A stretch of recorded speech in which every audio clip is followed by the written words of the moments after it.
Job related videos के लिए subscribe करें मेरे YouTube channel job search today को और बेल आइकन को प्रेस करें ताकि मेरे वीडियोस के लेटेस्ट अपडेट सबसे पहले आपको मिल सके। नमस्कार दोस्तों, मेरा नाम है शुभम और आप देख रहे हैं जॉब सर्च टुडे, जहां आपको जॉब से रिलेटेड सारी इन्फॉर्मेशन मिलेगी सबसे पहले। तो दोस्तों, आज जैसा कि आप देख सकते हैं कैट 2018 का मैंने वेबसाइट ओपन किया है। तो आज मैं इसके बारे में बात करने वाला हूं। दोस्तों, कैट जो एग्जामिनेशन लिया था 25 नवंबर 2018 को, उसका रिजल्ट पब्लिश कर दिया गया है आज। तो चलिए दोस्तों, मैं आज बताता हूँ आपको कैसे उसे देखना है। दोस्तों, जैसा आप देख सकते हैं यहाँ पर फ्लैश किया जा रहा है CAT 2018 score card is live and available for download.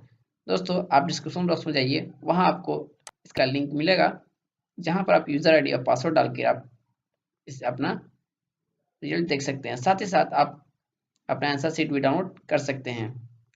So description box में जाकर आप इसका ऑफिशियल वेबसाइट भी आप ओपन कर सकते हैं। मैं उसका लिंक भी शेयर कर दूंगा और अपना जो रिजल्ट है उसका भी लिंक शेयर कर दूंगा।